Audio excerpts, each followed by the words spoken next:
Assalamu alaikum. Today's lesson will be rather unusual, perhaps a little bit difficult. Up front, I want to say to you that I've always been fascinated by this subject in Surah Al-Araf that we're going to speak about. And I'm sure you have been too and wondered, what does it mean? And I'm still wondering what it means. And I was told to concentrate on science by my best sheikh before he passed on. He said, okay, enough with all this aqidah. I want you in science. And I said, but I don't like science and I don't know much about it. And he said, then learn it. Yes, I'm just giving you an intro to it because I'm still not feeling secure about this because I am really lax, and I have been since I was a young child. When they told me to look through the microscope at the little bugs and I could never see them, number one, my eyes were always bad, and it just never appealed to me, all of this. So now I'm going to do this verse in the Quran.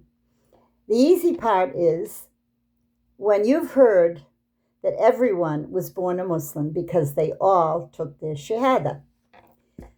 I'm sure you've heard this story. We all took our Shahadah and we testified that Allah is one. Well, how do we do that? Before we were born? Yes, before you were born. Every single human did it, not just every single convert revert. Now, I will begin with this exact verse, and I'm going to pause on it and try to give you as much as I know, with a promise that I will consult some scientific Quranic experts. You can't do it online. I've already tried on YouTube. I checked them all. They're just glossing over, as usual, and repeating what others before them have said. So you're not going to get what you think you might be able to get by skipping around through YouTube shuyukh, ulama, scholars. I mean, I do it all in Arabic because it won't make sense in English. So let us begin and make my best effort for you. Surah Al-A'raf. And we begin on verse 172. And then I will stop after the first two verses and explain. I will read the translation and then we will discuss more, inshallah. أعوذ بالله من الشيطان الرجيم بسم الله الرحمن الرحيم وإذ أخذ ربك من بني آدم من ظهورهم ذريتهم وأشهدهم على أنفسهم ألست بربكم قالوا بلى شهدنا أن تقولوا يوم القيامة إنا كنا عن هذا غافلين أو تقولوا إنما أشرك آباؤنا من قبل وكنا ذرية من بعدهم أفتهلكنا بما فعل المبتلون. Those two. Yes, 172, 173. Now let's read the translation, which is, does it really explain? Not enough. Here we are. When your Lord took from the children of Adam, from their loins, their descendants, and made them testify of themselves, am I not your Lord? They said, yes, we have testified. Lest you should say on the day of resurrection, indeed, we were of this unaware. Or, lest you say, all this lest is not in the original, but they add it. It was only that our fathers associated with Allah before. They add others in worship. And we were but descendants after them. then would you destroy us for what the falsifiers have done? So the main point is here, which we heard somewhere, I remember I did. Oh, you have to all be Muslim because everyone testified, and if you're not in the proper fitrah, you're not going to be aware that you were born a Muslim. And so that's where all that revert word came, instead of convert. That's when the revert subject was brought up about 20 years ago. Before that, convert was okay. But then when people started to wonder how and why certain people are chosen to be Muslim, and you got the answer from many shiuch, especially in Egypt, well, you were all Muslim. We're all born Muslim. Huh? No, I was born into a Catholic family. No. You were all born Muslim because you testified before you were born. How do we testify before we were born? Well, the answer was that Allah took you from your father's loins, but really you all come from Adam's loins. So loins, I remember we learned that word in high school, and it was always referring to your lower parts of a man. So then we got even more confused. And what do you mean we were descended from the loins of Adam? And of course, that made us all giggle.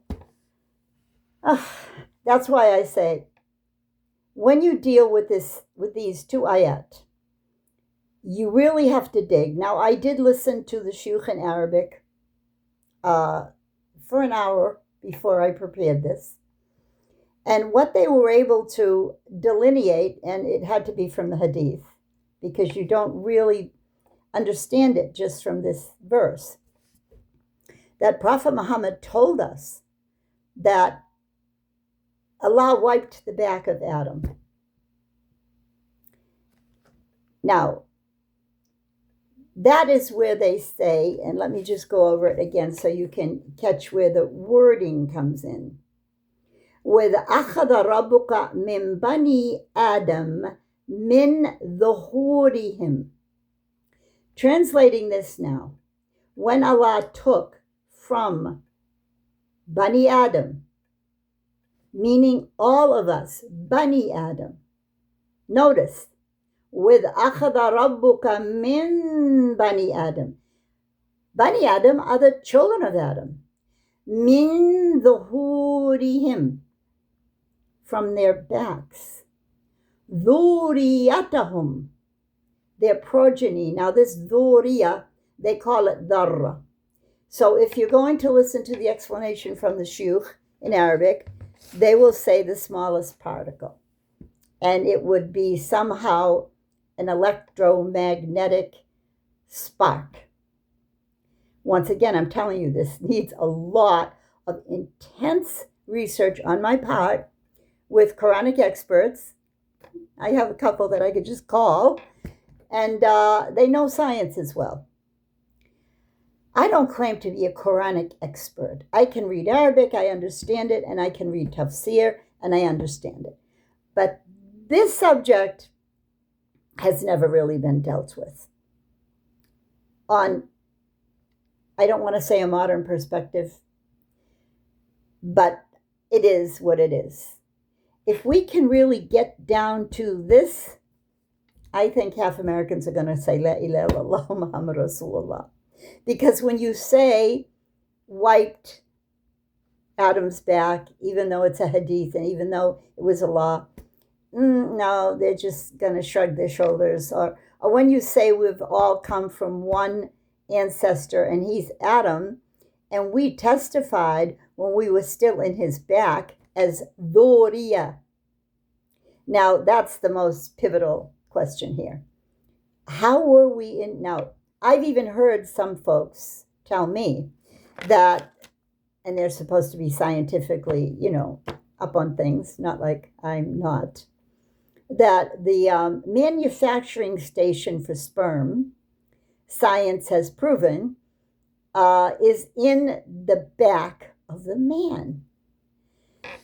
Well, don't ask me, because I really don't think that's what it means. But then again, who am I to discuss biology or anything other than I'm supposed to be the meaning of the words, aren't I? Well, then, ذرة is the smallest particle. This I do know. It means it's translated as an atom. Atom, A-T-O-M. So therefore, there is a phrase in Quran where Allah says the atom's weight, min kulli dharra, the thuqal, the weight of the atom. Yes, we know there's something called atomic weight. I also never took chemistry and physics. So you have to know what you're dealing with here. I'm very much classical humanist. Give me the languages and the literature and the history and the sociology and anthropology. I love all that stuff. But, the hands-on, look through the microscope, what was it called in the conclusion? There were 3 steps to the scientific method: the observation, the experiment, and the conclusion. That really left me cold. I was just never attracted to it. And the sheikh said, no, you have to learn it, before he passed. And he was number one. Sheikh Fawzi Saeed, Asma al-Husna. That man was Allah's gift to me throughout my years in Egypt, trying to understand. So I will. I promise you I will. And that's about as far as we can go. Because if you want to go over it yourself, you just read Surah Al-Araf, verse 172 and 173. And then if you read any of these, I have 2 of them translated Qurans, they say the exact same thing. I did not listen to shuyukh in English because why, But I did today spend a couple of hours listening to shuyukh in Arabic, Syrians, Saudis, Egyptians. All I can say is, to sum it up briefly, they said it has something to do with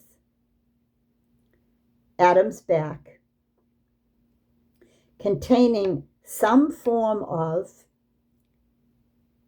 ذرية, which is, they mentioned sparks and something happening from the very first, meaning Adam, going down through the progeny every time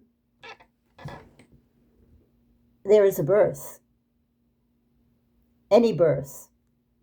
You are related, literally biologically related, not just spiritually. There is a part of every single human that originated in Adam's back. Does that help? Maybe some of you who have this kind of a mind that can analyze scientific principles based on your knowledge of biology and chemistry, that would be wonderful. And you may comment. Inshallah, you will comment into the comment section. Let us now finish the next couple of verses. أو تقولوا إنما أشرك آباؤنا من قبل وكنا ذرية من بعدهم أفتهلكنا بما فعل المبتلون وكذلك نفصل الآيات ولعلهم يرجعون واتل عليهم نبأ الذي أتينا فانسلخ منها فأتبعه الشيطان فكان من الغاوين ولو شئنا لرفعناه بها ولكنه أخلد إلى الأرض واتبع هواه فمثله كمثل الكلب إن تحمل عليه يلهث أو تتركه يلهث ذلك مثل القوم الذين كذبوا بآياتنا فأقصص القصص لعلهم يتفكرون. Well, this is very straightforward. So I will read you the translation, and then we only have 2 more ayat after this.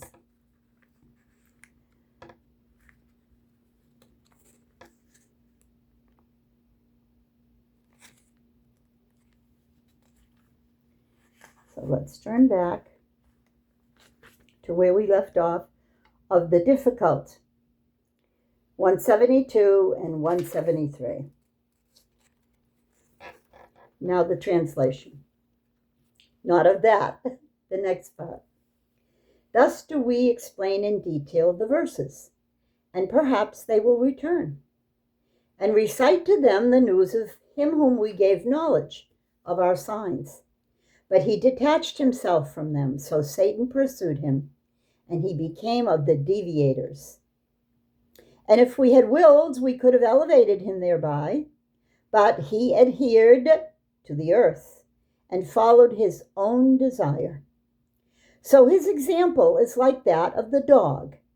If you chase him, he pants, or if you leave him, he pants. You know, that like a dog does, and this is totally true. Dogs do that, whether you like them or not. Oh, no matter what they do, their tongue is hanging out, okay? That is the example of the people who denied our signs. So relate the stories that perhaps they will give thought. And now the last 2 verses of this page. ساء مثل القوم الذين كذبوا بآياتنا وأنفسهم كانوا يظلمون من يهدي الله فهو المهتدي ومن يضلل فأولئك هم الخاسرون. And that's the end of that page. And this is very easy because, you know, about the dog, that was very easy. How evil an example is that of the people who denied our signs and used to wrong themselves. Whoever Allah guides, He is the guided. And whoever He sends astray, it is those who are the losers. Now, this is another, you can say, perhaps a difficult concept, but for some, that Allah guides people and leads astray other people. So in the beginning, you're thinking, well, that's not nice. What do you mean? He lets other people go astray, leads them astray? Well, because He knows what's in their hearts. He knows the past, present, and future. He knows what they will end up doing. They will continue to deny Him. And you're going to say, well, were they created to deny Him? This is another difficult topic in Islam, because when you deal with this as a revert, you know what they're going to say, because it's the same question that you used to say. Why would Allah do that? Allah says in the Quran that He doesn't want dhulm. لا يريد الله ظلم للعباد. He also says, لا يظلم مثقال ذرة. Allah does not want oppression for any of His servants. And He never oppresses Himself an atom's weight. Here we are again. Notice, مثقال ذرة. Atom's weight.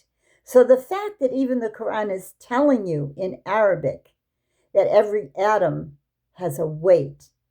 And when was that discovered? Probably, I don't know, mid-19th century or maybe a little bit before. That Allah would say atoms have weight. And we do know they have weight. I didn't study this physics and chemistry, but I know it just because I look it up and the meanings of the words. This is an adventure, you know. This Quran is something really special. It is not an ordinary book. How anyone could even pretend that the Bible would be near what Quran is. Yes, there is a lot in the Bible that's correct because I read it and I read Quran, but most of it isn't. They changed it.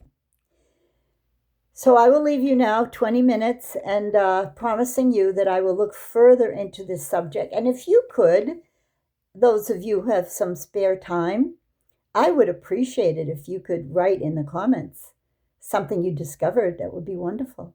Assalamu alaikum wa rahmatullahi wa barakatuh.